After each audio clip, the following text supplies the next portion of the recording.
있겠지만은 속지 않는다는 걸 전제로 했을 때 물건이 비싸면은 그만한 또 가치가 있는 거죠. 여러분 다이아몬드하고 석탄에 관해서는 제가 몇 번 말씀드린 적이 있어요. 다이아몬드는 우리가 금과 더불어서 가장 귀한 그런 보석으로 여겨지고 영원한 그 빛깔 그런 것 때문에 결혼식에서는 결혼 예물 반지로 다이아몬드 반지를 갖다 쓰게 되죠. 단단하기도 하고요. 오래 가기도 한다는 거예요. 하지만 불이 나게 되면 어떻게 되냐면 다이아몬드는 불에 타버립니다. 왜 그럴까요?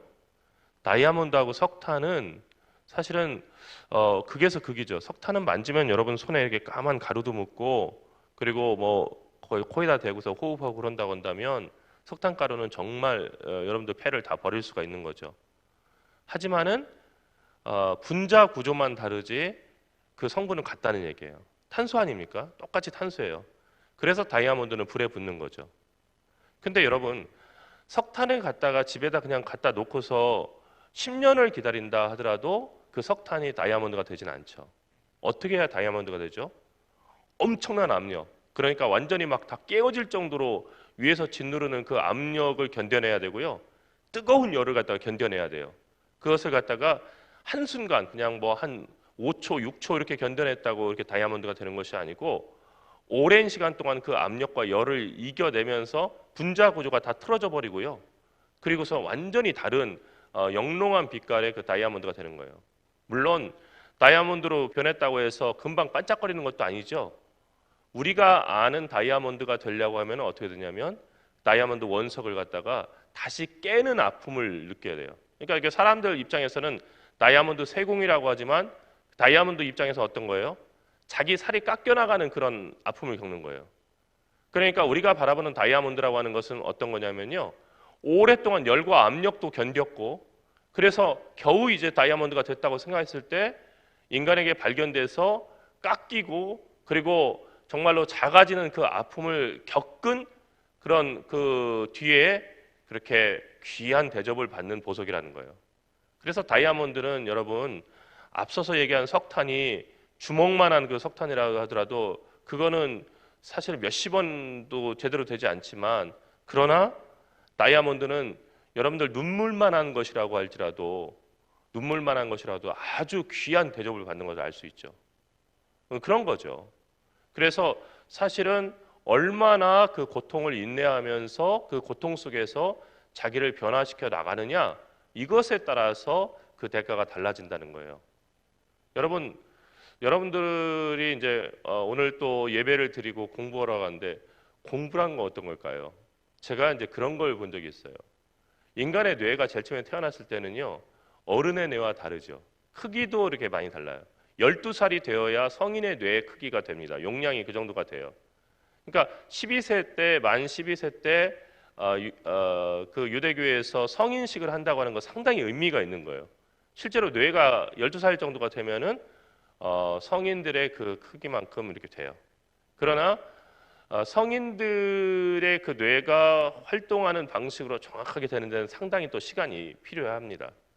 충동적으로 이렇게 청소년 때 이렇게 활동하고 그런 것들이 보면 여기 머리 위에 있는 천정이라고 하는 그 부위를 갖다가 거치지 않고 곧바로 이렇게 오기 때문이에요. 이 천정이라고 하는 그 부위를 갖다 거치면서 자기의 충동적인 생각을 합리적인 생각으로 조정을 하는 거죠. 근데 여러분 뇌를 갖다가 제일 처음에 태어났을 때 아기들의 뇌를 갖다 이렇게 촬영해 보면요. 이 뇌 가운데 있는 시냅스라고 하는 것이 거의 없어요. 시냅스는 신경과 신경이 이렇게 연결된 그 부분들 아닙니까? 근데 시냅스와 시냅스가 이렇게 거의 연결된 부분들이 별로 없어요. 그런데 이제 부모가 만지기만 해도 접촉만 있어도 그 시냅스가 연결되는 것을 볼 수가 있어요. 그러니까 아이들을 많이 안아주고 만져주라는 거 경험을 통해서 연결이 되는 거예요. 그런데 여러분 여기서만 끝나면은 사실은 인간의 뇌는 그렇게 고성능의 컴퓨터 역할을 할 수가 없어요. 공부라고 하는 거, 학습이라고 하는 것은 인간의 뇌를 갖다가 발전시키는 거예요. 그러니까 뇌를 갖다가 리포메이션 하는 거고요. 그리고 이 뇌를 갖다가 완전히 더 성능 개량을 하는 거예요. 그래서 공부를 하면 어떤 일이냐면 사실은 뇌에는 괴로운 일이죠. 많은 정보를 처리해야 되니까. 근데 그 정보들을 처리하는 가운데요, 시냅스와 시냅스 사이가 정말로 복잡한 거미줄처럼 연결이 되고요. 그래서 평상시 하지 못하던 생각을 할 수 있고 또 기능을 할 수 있는 거예요. 운동도 역시 마찬가지예요. 여러분 운동 선수들이 그냥 그 야구 선수들 여기 이제 휴문에도 이제 야구부가 있잖아요. 그런데 야구 선수들이 운동하는 것을 생각해 보세요. 그냥 취미로 하는 사람들은 뭐 그냥 조금 피곤하지 않을 정도로 즐겁게 노는 정도에서만 야구를 하는 거예요. 근데 프로로 정말 야구를 한다고 하는 사람들은 어떨까요? 그 야구에다가 여러분들이 공부하는 것처럼 전체를 다 불어넣는 거예요. 그럼 어떻게 하죠? 자고 일어나면은 그냥 계속해서 어떻게 하면 연습할까를 노력하는 거예요. 그러니까 거기에 다 올인이 돼 있는 거예요. 그러니까 이 지능도 사실은 공부하는 데 필요한 그런 학습 지능이 또 있는가 하면 운동 지능도 따로 있거든요. 그러니까 운동 지능이 발달하지 않은 사람들은 사실은 박찬호 같은 그런 야구 선수 뭐 될 수 없는 거예요. 예. 그런데 운동 지능이 발달한 사람들은 어떻게 했냐면 타고난 것도 있지만은 그 운동 지능이 발달하기 위해서 어렸을 때부터 계속해서 노력해야만 그렇게 되는 거지. 난 타고났으니까 하고 노력하지 않으면은 아무것도 되지 않는다는 얘기예요. 오늘 말씀을 보면 게으른 자는 마음으로 원하여도 얻지 못하나 부지런한 자의 마음은 풍족함을 얻느니라라고 했어요. 여기 마음이란 단어가 두 번 나오죠. 그리고 게으른 자와 부지런한 자라고 하는 상반되는 얘기가 그 단어가 나와요. 게으른 사람이 어떤 사람이고 부지런한 사람이 어떤 사람인지 여러분 잘 알 거예요. 대부분 여러분들은 부지런한 사람이 돼야지 하는 생각들은 할 거예요. 그런데 여러분 여기 이 성경을 자세히 이 구절을 보면요, 아주 재미난 점이 있어요. 이 구절을 자세히 보세요. 게으른 자는 마음으로 원하여도 얻지 못하나. 그러니까 게으른 자가 하는 일은 뭐냐면요, 마음으로 원하는 거예요. 그냥 마음으로만 나 이렇게 했으면 좋겠다 원하는 거예요. 그러니까 마음속으로 집을 짓는 거예요. 나 이렇게 되면 좋을 텐데. 그런데 부지런한 자의 마음은 풍족함을 얻느니라 했어요. 똑같이 마음 아니에요? 그런데 부지런함이라고 하는 것은요, 행동으로 연결이 되는 거예요. 그러니까 여러분 게으른 사람은요 스스로 부지런하다고 생각할 수도 있어요. 그리고 마음속으로 나는 이런 걸 원해, 이런 거 가졌으면 좋겠어 라고 생각만 하는 거예요. 근데 부지런한 자는 어떤 거예요? 머릿속으로만 부지런하다, 이거 있을 수 있어요, 없어요? 없어요. 부지런함이라고 하는 것은 이미 행동이에요. 그러니까 게으른 자와 부지런한 자라고 하는 것은요, 성격상 부지런한 사람, 성격상 게으른 사람 얘기한 게 아니고요, 다시 바꿔 얘기한다면은 생각만 하는 사람하고 행동하는 사람이에요. 여러분 행동하지 않으면 아무것도 일어나는 일이 없다고 하는 거 있죠. 그러니까 우리가 삶을 바꾸려면 어떻게 되냐면 선한 생각을 가지고 또 그 생각을 통해서 나를 변화시키는 건 참 중요해요. 그런데 행동하는 게 참 중요해요. 그러니까 많은 사람들이 결심도 하고 계획도 세워요. 근데 아무것도 일어나지 않거나 자기가 원하는 일이 일어나지 않고 원치 않던 일이 일어나는 것은요, 그것은 여름방학 계획표의 딜레마예요. 여름방학 계획표의 딜레마가 뭐예요? 여러분 방학이 되면 방학 계획표를 갖다가 그리게 하잖아요. 여러분들도 아마 초등학교 때 많이 그렸을 거예요. 컴파스로 동그랗게 저기 하고 거기다가 시간을 나누고 나는 뭐 이 시간에는 뭐 하겠다. 그래서 보면은 막 솔직하게 그 저기 하는 거 있어요. 잠도 8시간 자고 그리고 일어나서 게임하고 밥 먹고 게임하고 또 밥 먹고 게임하다가 잔다.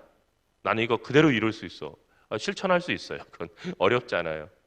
그런데 대부분 어떻게 해요? 나는 뭐 1시간 단위로 공부하고 뭐 나가서 운동도 하고 그리고 뭐 이런 그 과제도 하고 막 이렇게 할 거다. 열심히 그리고 색칠도 해요. 그리고 어떻게 되죠? 그거 그려놓고서는 이렇게 뿌듯하게 하루 보고 그 다음에는 그거와 상관없이 살아가는 거예요. 그러다 보니까 이 여름방학 계획표라고 하는 것은 그냥 미술 활동에 지나지 않는 거예요. 그러니까 열심히 아주 멋있게 색칠하고 얼마나 저기 하냐. 근데 만약에 그것이 실천이 된다면 어떻게 될까?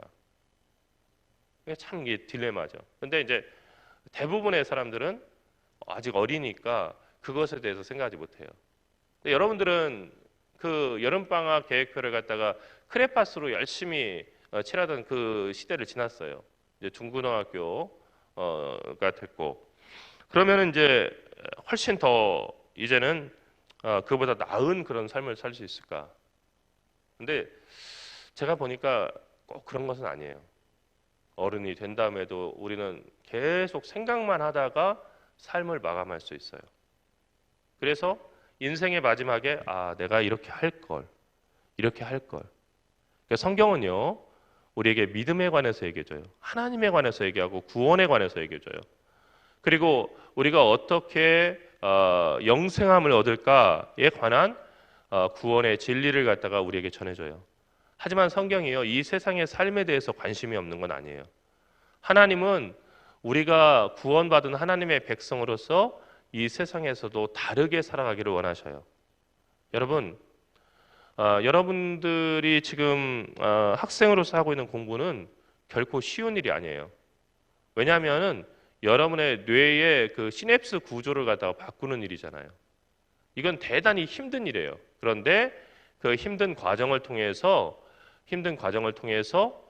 우리 전체의 그 삶이, 우리 삶 전체가 달라지는 거예요. 그러니까 삶 전체를 어떻게 살아갈까 하는 설계도를 갖다 작성하는 그런 시간이 바로 공부하는 시간이에요. 근데 여러분, 옆에 우리 교회 옆에도 이제 건물을 새로 짓기 시작해서 이제 거의 완성 단계인데요. 건물을 저렇게 완성해 놓으면 그 다음에는 신경 쓸 게 없을까요? 시간이 지날수록 건물이 낡아지고 여기저기 고장나는 것도 있기 때문에 건물 유지 보수라고 하는 일을 해야 돼요. 그러니까 우리 사람들도 마찬가지인데요. 학창 시절에 공부했으니까, 그리고 좋은 대학 갔고 좋은 직업을 가졌으니까 더 이상 배우고 공부할 것이 없는가 하고 보면 그렇지 않다는 거예요. 그러니까 사람은 언제까지 배워야 되냐면요, 죽을 때까지 배우는 거예요. 죽을 때까지 성장하는 거예요. 여러분, 이렇게 보면은 여러분들이 지금 하는 공부의 의미가 조금 달라질 거예요. 대부분 공부가 힘든 건 뭐예요? 내가 어리기 때문에, 아직 대학 가지 않았기 때문에, 내가 대학 못 가가지고 그래서 지금 아직 어리기 때문에 이렇게 공부한다. 괴로운 거예요, 그건요.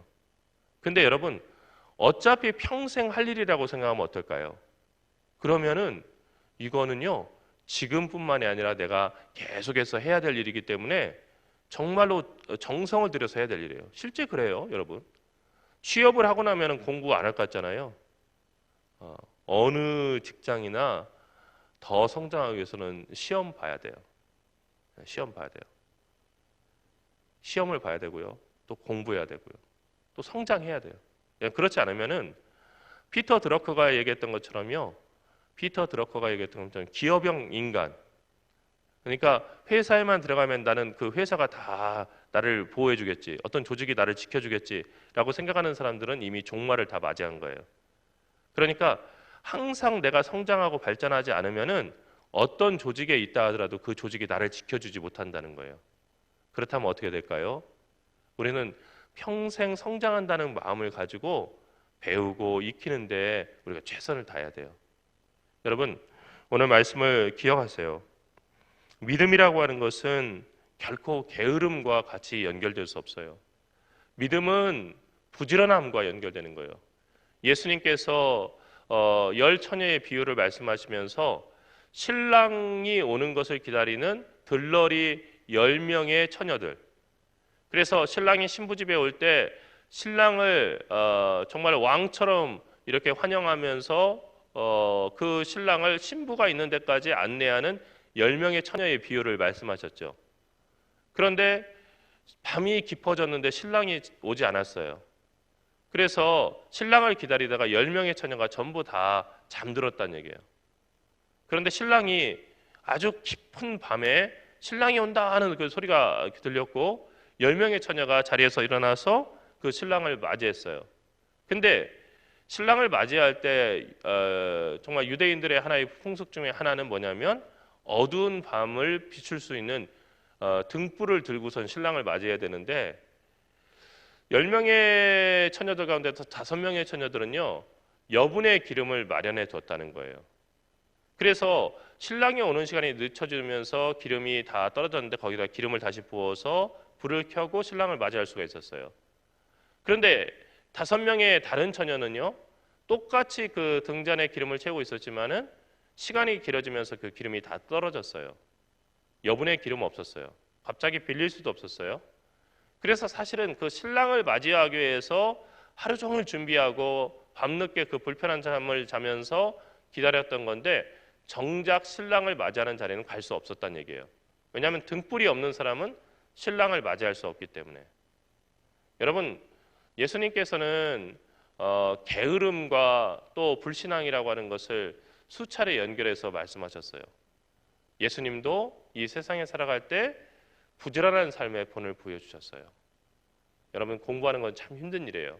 제가 거듭말하지만 힘든 일이에요. 하지만 그 힘든 일을 통해서 여러분의 인생을 결정질 수 있는 아름다운 변화가 나오는 거예요. 그렇기 때문에 포기하지 마시고, 그리고 또 때로는 지치고 낙심할 때도 있는데 더 힘을 내어서 여러분들이 마음속에 간절히 기대하고 기도하는 대로 그 열매가 맺어질 수 있게, 우리가 흔히 얘기하는 복받을 준비가 되어 있는 그런 마음이 될 수 있게, 그렇게 여러분의 삶 가운데서 생각에서만 멈추는 것이 아니라 행동으로 그 꿈을 이뤄갈 수 있고, 그리고 그 행동 속에서 기도하면서 주님의 도우심을 구하는 여러분이 되기를 간절히 바랍니다. 기도하겠습니다. 살아계신 하나님, 은혜와 사랑을 감사합니다. 게을러서 마음으로 원하지만 얻지 못하는 사람이 아니라 부지런하기에 마음으로 간절히 원하고 그 마음으로 원하는 것을 풍족히 얻을 수 있는 사람 되게 인도하여 주시옵소서. 오늘 이 아침 학원에 가기 전에 모여있는 사랑하는 주의 자녀들을 복주시고 지혜롭게 하시며 그들의 노력과 수고가 아름다운 결실로 이어질 수 있게 주님 매 순간 도우시고 구원하시며 인도하여 주시옵소서. 사랑하신 예수 그리스도의 이름으로 간절히 기도리옵나이다. 아멘.